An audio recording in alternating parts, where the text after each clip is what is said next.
this is Renee Romeo. Today I'm going to show you how to tile a kitchen island. Any countertop can be tiled if you have a plywood base and some simple tools to go along with it. So let's go over what we'll need for the project. We'll need a level, which is really important because we need to have this surface completely level from front to back, side to side, and that way all of the tile pieces sit nice and even across the entire length. The next thing we'll need is a T-square, and the T-square is going to help us get all of the tile pieces nice and aligned, parallel to one another all the way across the project. We'll also need some thin set mortar. One bag will do for this. One bag tiles about 65 square feet. This is about 45 square feet, so we're in that metric, so that'll be just fine. We need some grout, and the grout that I got today is an unsanded grout. That's going to give us a little smoother look. It's perfect for smaller joints in between the tiles, and so I have 2 boxes of that. We need a 3/8 inch trowel to put our mortar onto the plywood surface. I have a grout float. I have a sponge for the grout. I have a tape measure and pencil. I have some tile spacers that, in my case, I'm turning them on their side so that way I can get a nice like 1/16 of an inch space in between all of the tiles. I have a pair of rubber gloves, and obviously tile is what you need. In my case, I'm using a 3x6 tile, and I'm going to be producing a herringbone pattern. The herringbone pattern is reminiscent of a lot of French chateaus, and this is a country French style kitchen, so it's going to be in keeping with that main style. And the reason why I decided to go with a tile versus a granite, there are a lot of considerations, obviously, but in my case, there's a lot of granite in this kitchen already. It's a very busy pattern, and so I thought it'd be a nice idea to kind of tone it down on the island, since it's right in the middle of the kitchen and you can see it from every single corner. So, but in getting introducing a little bit of pattern to it and trying to keep with that country French feel, I thought a herringbone pattern would just be perfect. So this is like it's a slate feel. It's a really nice satin finish on it.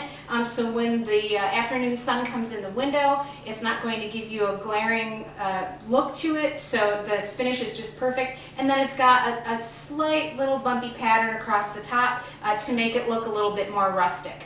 So now that we have all the tools in place, I also have an electric tile saw. And we're going to be using that for all of the cuts, which in this project there are many. So let's get started with setting up our pattern and going over the prep work. So the first thing that I wound up doing here is I've taken my tape measure and I've measured out the entire length here and gotten the very center located. And what this is going to tell me is I'm going to start this entire pattern right off from the middle of this mark. So whatever I'm doing, if I'm laying my tile out straight or if I'm laying it out at an angle, it doesn't matter as long as I'm having my pattern line up with this center mark. I make sure to take my T-square and I line up my T-square along my edge, and then I make my mark all the way across so that way I'll have that nice straight line. I do the same thing on this side, so I have my mark here in the middle, and I take the T-square, line it up with the edge, and make my mark all the way across. So now that I have those marks, the intersecting mark here denotes the very middle of the project. This is my start point. This is where I'm going to put my first tile, and I'm going to radiate out from that center point all the way to each corner. The other thing that I need to do is I need to verify that my pattern that I'm trying to make is going to fit neatly in between my borders. So I'm going to take my 3x6 tile, and my pattern is just going to have these lined up like little soldiers all the way across the edge. So that's going to create a framework around the edge. What I need to do is make sure that I can either take a tile and I can line it up directly to one side of that center line and the other side of that center line and go all the way across, or I can take that tile, mark the middle, and I can line it up directly with that center line at the middle. So I need to pre-lay these tiles and see exactly where that's going to look best. I don't want a tiny little tile at the very edge because that's not going to look right. So I can make some adjustments one way or the other in order to get a fuller tile at the corner. So once that's done, I take an entire box of tile out and I lay out my pattern. The reason why I need to do this is because I need to make sure that this is going to fit directly in between that framework, that I'll have the tile completely centered. I'll make sure that my cuts aren't going to be strange. I won't wind up with a little tiny piece of tile that I need to fit into a little section. So I'm really just trying to fine-tune those adjustments, making sure that when the product is finished, I have all of my little tile spacers in here as well, and it is a time-consuming thing to do, but you need to do it, because if you don't do that, you're not going to know what your project is going to look like when it's finished, and that's something that you need to know ahead of time. So with a little bit of pre-planning, a little bit of extra work, it might take you a half hour to an hour to lay all that out and make your adjustments, but that is the most important part of this project to do in the beginning. So now that that's done, I have everything lined up exactly where I need it, and I'm just going to go ahead, mix my mortar, and start laying the tile. Here's a quick lesson on how to mix mortar. I start off with some fresh, clean, cold water. I don't use all that much, and I only need to do all the edges all the way around. So I'm just going to start out with maybe a cup and a half of water. So you really don't need all that much in order to get this mortar to become that peanut butter consistency. So I have a little bit of gray mortar left, so I'm going to add that in to the bucket. And then I'm simply going to kind of eyeball what we need for the rest of it. So if I'm looking at the bucket right now, I can see that I have about, half of it is water, half of it is mortar, so you can kind of see that in there. I'm going to go ahead and start mixing and see where I'm at. If I need to add a little bit of mortar, I can.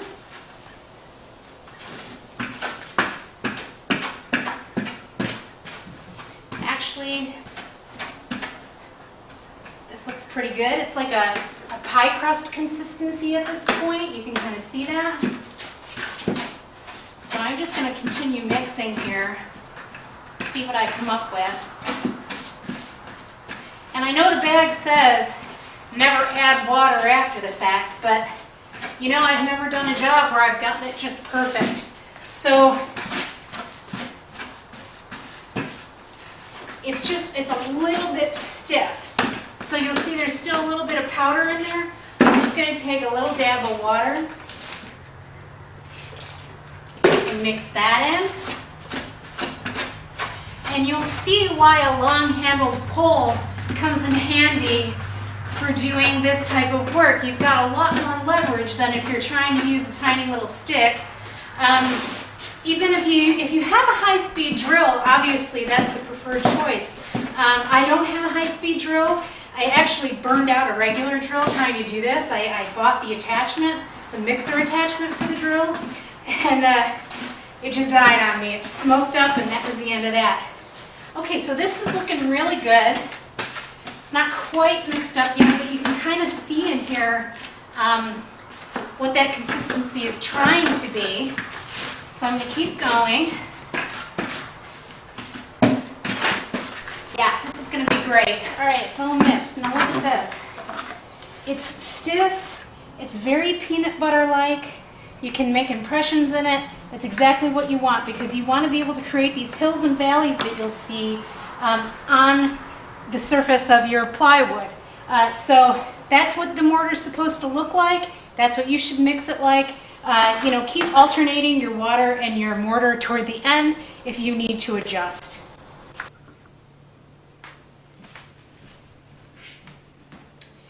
you'll notice I have 3 boxes set up behind me, which has all the different, it's the same die lot for tile, but it has all the different variations in color. So as you move around your project, you're going to want to dip into each one of those boxes as you move along to make sure that all of your coloration is nice and even throughout the project.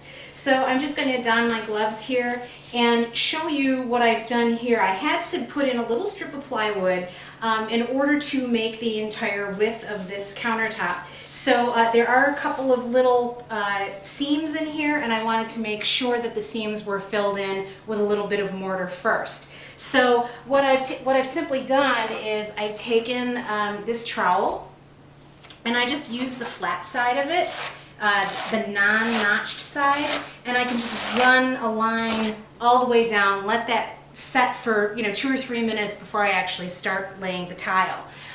So what I've done with the mortar, I'll get the bucket up here and show you what the consistency is. They say it's like a peanut butter. What you need to do is you need to put your water in the bottom of the bucket first, and then add your dry mortar mix to it, and then mix it up. I actually put this on the ground. I have a nice long broom handle, and I mix it for, I don't know, 3 or 4 minutes until everything is nice and mixed together, and then I let it sit for a few more minutes and then mix it again. So everything's ready to go.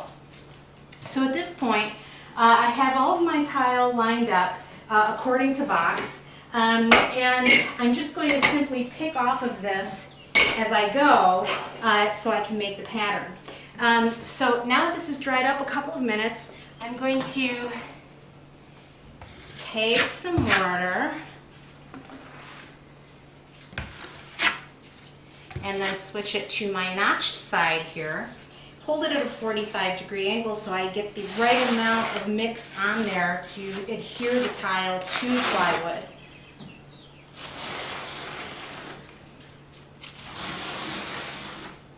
You'll see that's pretty simple to get nice and even.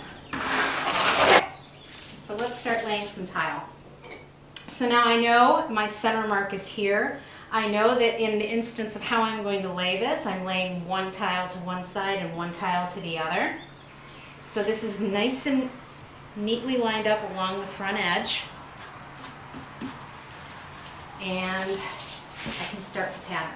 So I'm going to start working left to right in order of these tiles so that they're all nicely laid out. And I'm just simply going to start here.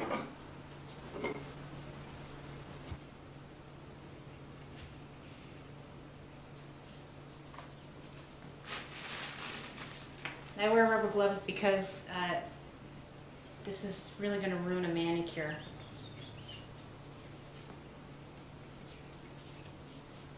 So let me get that laid out for you, and you can rejoin me once that's done. So I have that nice zigzag pattern starting, and what I'm really doing now is making sure that this is nice and perpendicular to the front edge here. So I'm simply going to line the T-square up against this front edge,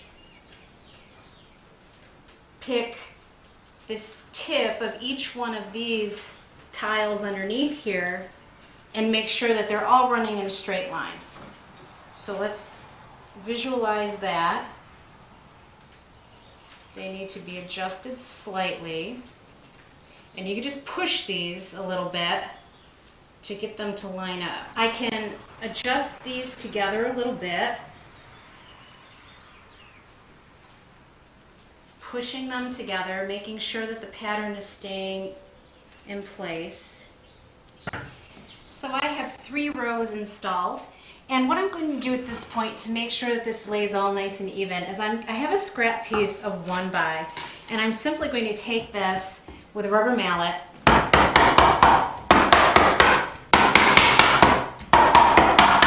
hit it all along the edge, and that way we'll wind up with a nice smooth surface. Now you'll see here I'm saving all my cuts for tomorrow. So I'm going to take a little palette knife here and I'm going to scrape it out scrape all this mortar out of these little areas so that way tomorrow I can just butter the back of the tile that I need to place in here, and it'll be nice and clean. So as I'm nearing the end of this section of countertop, let's just go ahead and demonstrate the differences between laying this piece of tile out to one side of this center line and what happens and how you can make adjustments. Now this is fine because we're going to make a 45-degree cut here, so this is actually going to turn out pretty well. But if I move it over and I center it on this line, you'll see what winds up happening once I get the grout lines in there.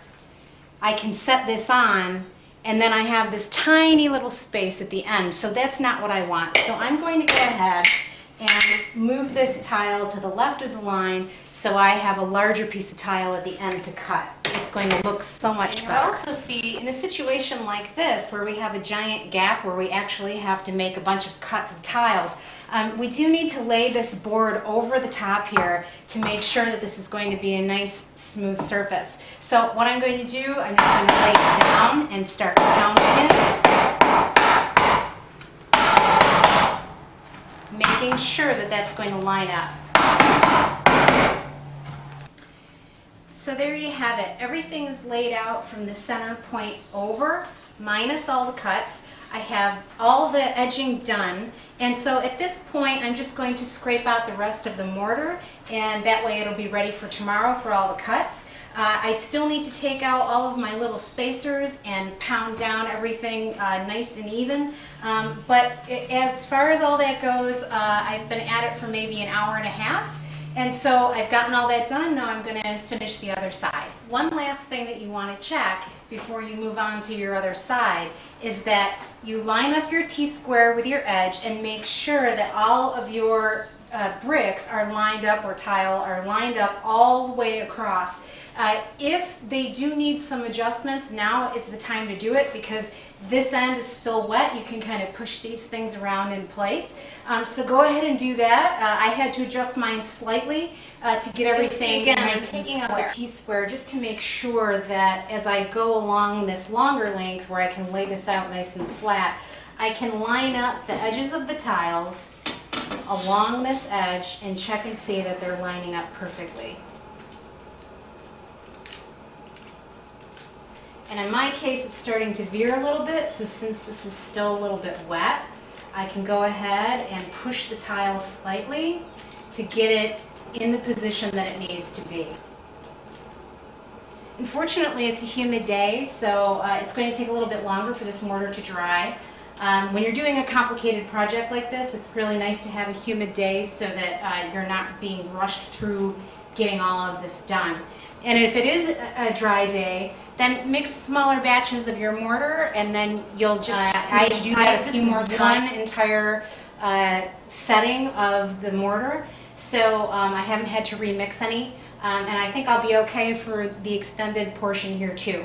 So now that that's lined up, let me check it over in another portion.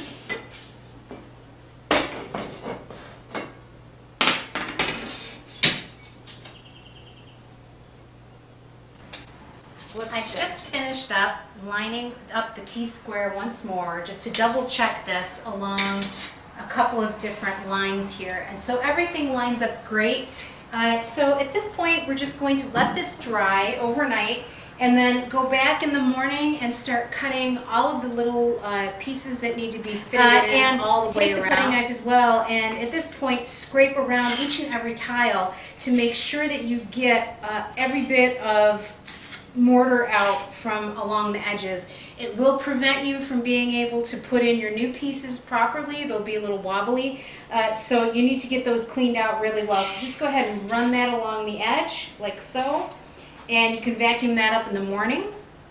And that's it for today. Before I go out and start cutting all of the tile, I'm going to show you how I go about continuing on the pattern and lining all this up so that we can get a nice clean cut along this edge. So in continuing on my zigzag pattern, I have my piece of tile that I'm going to put in here, and I'm going to get my spacers out to make sure that we're going to maintain that style pattern. So from this point, I get a straight edge and I line it up along this edge at the same point that my grout line is going to be.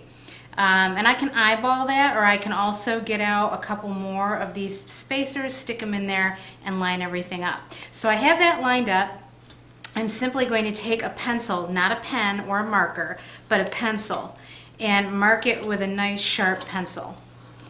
So that denotes what has to be cut off of this piece of tile in order to fit in here perfectly and continue on the pattern.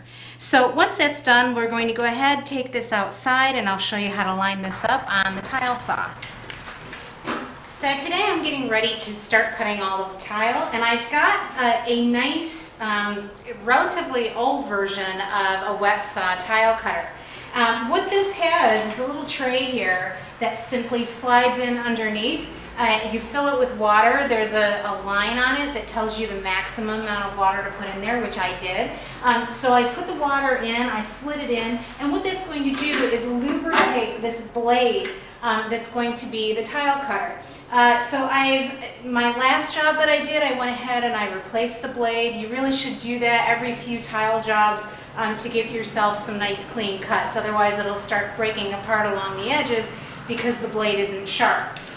So it has this guard on here, safety guard, so that you don't hurt yourself as you're cutting. And so basically I've got a pair of safety glasses, some earplugs.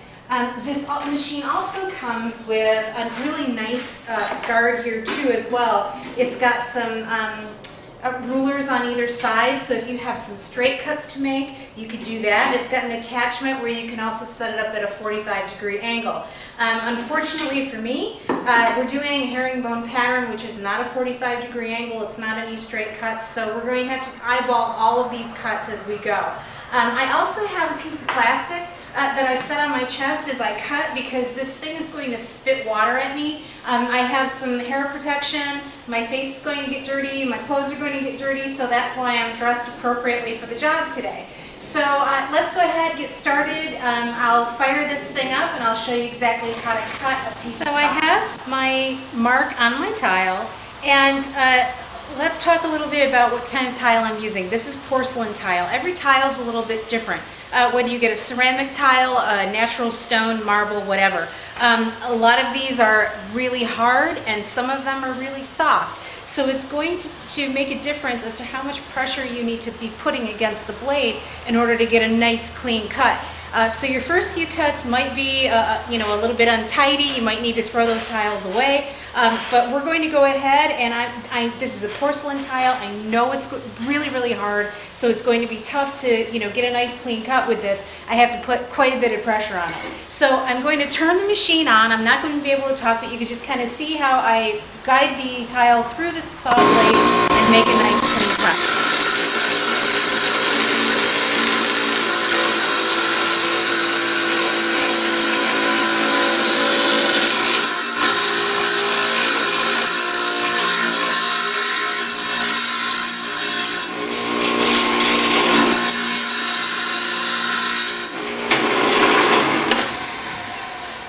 Okay, I've got a pretty good cut along here. When the grout gets filled in, it'll fill in any of the little divots that happen to be on the edge of this. So I'm relatively happy with that. I'm going to go inside and test it, make sure it's okay, and then continue. So I have all of these cut and they're positioned properly. And so all I'm going to do at this point is take my long ruler, line it up along that cut edge of this tile right here, so that I get a nice straight line all the way across. I'm trying to find the little pieces that are going to fit in between. So I'm going to go ahead and mark all of those. Okay, all of those are marked. When I'm done with them, I'm just going to take this little triangle and I'm going to pop it in all of these little spaces. You'll see here I've done all of these tiny little triangles in here, and I've lined them up exactly the same way. I take my long straight edge, I line them up, I mark them according to where they need to go, and then I cut them at those locations. So I've simply fit these in dry. I have not mortared them in place yet. I'm going to wait until they're all cut, pull them out and then mortar them all at the same time. But just to show you how this has gone along, I've gone ahead, I've filled in all of the corners, and I'm just going to move along the long edge now. Unlike the way that I mortared all of the tile on the surface for the middle pieces, all of these edge pieces I am going to butter the back of. So I have my trowel and I have all of the teeth on one side. And basically all I'm going to do, I'm going to take each individual tile, I'm going to take that smaller side and make that 45-degree angle on the back of the tile. So that's just enough mortar along the back. You can kind of see that, how that's laid out there. So from this point, I'll take the tile, I'll pop it in place, I'll put all of my spacers in around the edges, and I'm simply going to set it there for now. I'll set it there because what I'm going to wind up doing is I'll get all of these in place along one edge, and then I can take my board and my mallet and hammer them down into place so that everything is all nice and even. If you've got any little tiny pieces that you need to be placing in this countertop, go ahead, get a little ball of mortar on the bottom and then just press it in. Now I don't use the same method using the wood and pressing it down. It's just as easy, or actually easier, to just grab your mallet and just press it in place with your mallet and just use stop right when you get to the top of the tile. Now it's in there nice and level. It's perfect. The tile has been drying for 36 hours. You need to wait at least 24 before you go ahead and apply grout to the surface. I've waited 36 because it was a little bit humid the day that I put the tile down, and I want to make sure that they're nice and secure before I go ahead and put on that coating. So now that that's dried, I've also gone ahead and put on some hardwood trim all along the edges of the entire island. The reason why I chose this instead of a tile trim is because the tile trim looked very similar in profile to the hardwood trim that I bought. So what I've decided to do is save the money, go ahead and use hardwood trim, and then I'll paint it and faux finish it to make it look like the tile that actually matches the inner tile. So this is really a pretty easy project. What you really need is a compound miter saw or chop saw, and cutting 45-degree angles on your corners and getting them to meet perfectly. And so what that means is sometimes you'll make a cut and your corner might turn out looking a little bit like this, where you've got a little opening in it. All you need to do is just adjust that saw 1 degree or 2 degrees, in either direction to get that to mate perfectly. And so all of these 4 corners are mated perfectly together, but they still need a little bit of caulk in the seam, so I'm going to go ahead and caulk that after the fact, after I grout. I also have this nailed up with a pneumatic nailer. The pneumatic nailer really drives that nail into the wood really well. So I'm just going to take a little bit of wood putty, and I'm going to put just a little bit of wood putty in each one of those nail head holes just to cover that up before I go ahead and prime it. And then the last thing I'm going to do with this is I'm going to take one of these block sanders. This is for drywall. You can find this in the drywall section of your big box store. It's a little bit rough along the edges. I want it nice and smooth. So I'm going to take one of these and I'm just going to run it across the edge of the hardwood and make it nice and smooth before I apply the primer. So I'm ready to go. I'm ready to mix up the grout and get that going. So I meet you back here with the grout. I put the water in first, and then I added the dry mixture to it. That's the way you're supposed to mix all of these products. Water goes in first and then the dry. So what I've done is it has a recommendation for 1.5 quarts of water. I put the entire amount in because I want this to be a little soupier than the actual mortar that goes on this. An unsanded grout is going to be a little soupier anyway, a little easier to work with than a sanded grout. They tend to be stiffer and they tend to be harder to spread. So, so this is unsanded, it's ready to go. I'm just going to scoop it out and start putting it between the joints. Now you take a grout float like this, and you can just smear it along here. I've protected the appliance over to my right with some paper. And so I'm just going to hold that at a 45-degree angle so it pushes this grout in between all of the joints.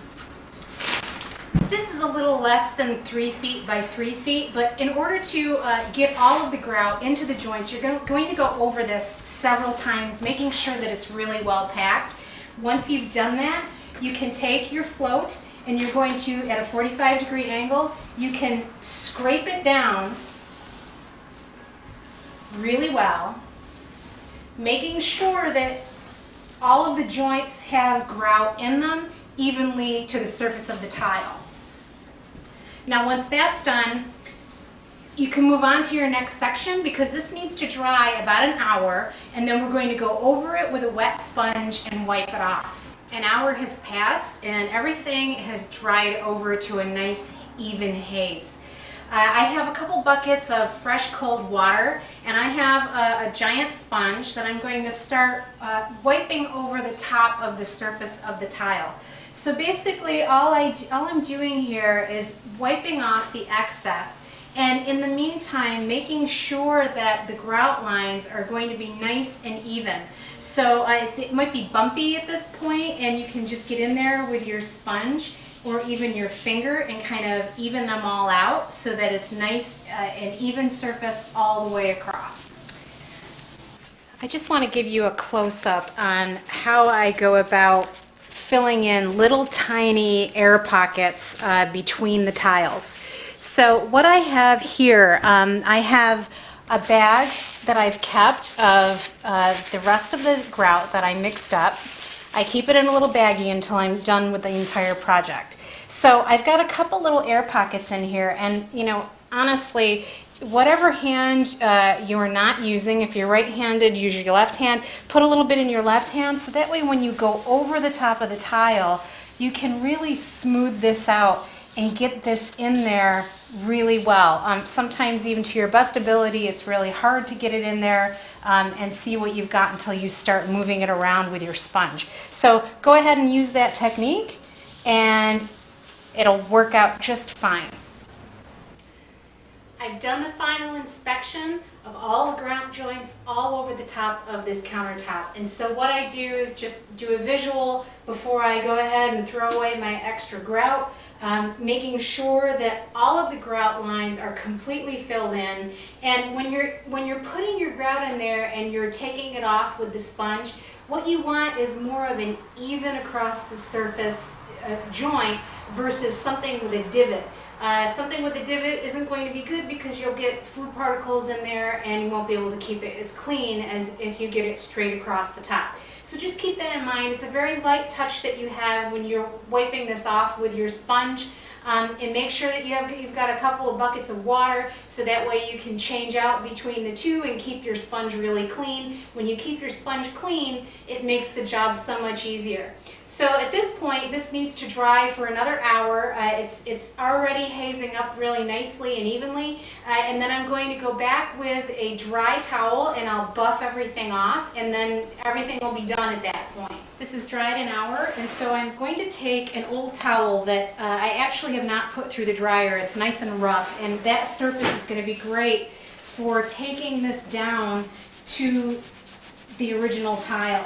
So it does take a little bit of pressure to get this off, but basically I try to stay away from the grout joints and just do the actual tile itself, just to get this fairly quick to get this done. Getting down to the surface. When it's done, I'm going to vacuum it, and then later on I can come back and I can wash the entire countertop down. The wood trim has been primed, and I primed it with a very light coat of primer. I then took another color called Manor House from Sherwin-Williams. It's like a gray stainless steel color, and it's in a satin finish. And I've gone ahead and I've put on one coat of the Sherwin-Williams paint and let that dry as well. I peeled off the tape about half hour after painting the paint, because what winds up happening is with this satin finish, it'll stick to the tape and you'll wind up pulling it off when you pull it off if you let it completely dry. So I just let it sit there half hour, pull it off, and then I turn the tape around and I use the other side of the tape, and now I'm ready to go ahead and faux finish over the top of it.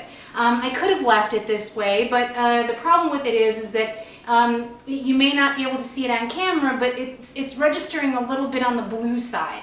So I have this really great faux finish glaze that I've mixed up, and basically it's just a dark brown. I mixed it up so many years ago that I don't even remember what color is in it, but it's got to be like a Van Dyke brown. I have a little bit of platinum metallic in there, and then I have maybe a quarter. I've added just a quarter of that glaze to it so that I get that nice easy finish, and try to wipe it on with just a regular ordinary dish sponge.